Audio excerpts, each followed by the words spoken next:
So if you go to Google or YouTube and look up homemade football tees, you're going to see two types. The first one is a tee for rugby, where people use a 2-liter bottle and cut it on an angle, and it kind of supports the ball up off the ground. The second one is one made out of PVC pipe, and it kind of works like this, where it's 2 legs and an arm that holds the ball, similar to the way kickers in the NFL use to make field goals or extra points. But we wanted to make one like the kickers use for doing kickoffs, where it's a black rubber tee and they set the ball in it. And to buy one of those on Amazon, they're about $20. But we thought we could make one, and this is kind of the prototype we came up with. The real ones are made of hard rubber, and first of all, that would be really hard to get, and it would be really hard to shape a tee out of rubber. And as a proof of concept, I took a piece of scrap wood and I drilled some different size holes in it. The smallest hole didn't really work, but just a simple piece of wood like this will hold up the ball. So you just take a board, drill a hole in it, and that would hold the ball up too. So this is just made out of rigid foam.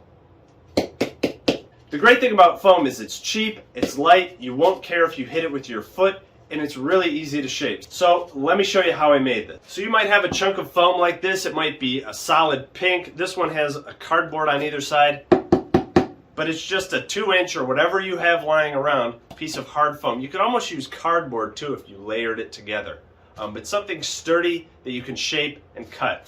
And the tools I'm going to be using, you can use a hacksaw to cut it. I'm going to be using this flexible wood saw, and then something like a chisel and a utility knife. And the dimensions of the tee itself, they're about 6 by 5 at the bottom. They taper up to the top, so it's probably 5 by 4 at the top. The thickness is about 2 inches, and that's about what the real tees are. I believe for the pros, the ball has to be within 1 inch of the ground, and for high school and college, it can be a little higher, 1.5 inches. So again, it's 5 by 6. And then for layout, this is where the ball sits in that little upside down cone. And the real tees have an opening here so that there's nothing in the way when the ball's kicked. So let's start cutting it out. So now we have a square block, and I'm just going to taper on all sides. So it's less than a minute, we have our overall shape. For this, I'm going to be using a utility knife and just kind of going around and trying to make that cone. So I'm kind of cutting on an angle. And this part takes the longest part of anything. You can see it only took a minute to get this overall shape. But this part takes a little bit longer. You can use a screwdriver or anything to just pop that out. And now you're just cutting and getting a little deeper and a little deeper until the ball sits in there nicely.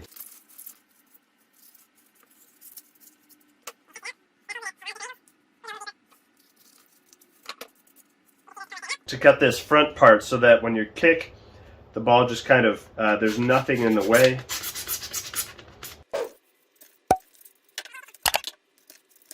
You don't want to take all of this out.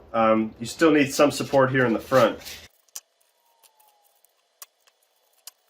Then I'm just going to shape this cone a little better so the ball's really secure in there. And there we go. I mean, that took less than 5 minutes. And you have a tee that'll hold it at several different angles. Most of the time it's pretty vertical. You might have a tool like this, which is used for drywall. You can really round over the edges if you want. You can also use a wood file like this to really round it over and make it look a little nicer. But you can see in basically less than 5 minutes you have a tee that works just as well as one you might buy. So I hope this helps. Thanks.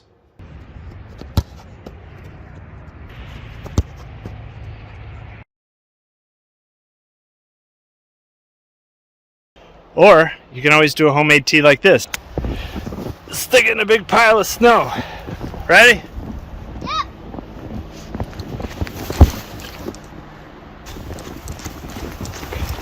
Yep.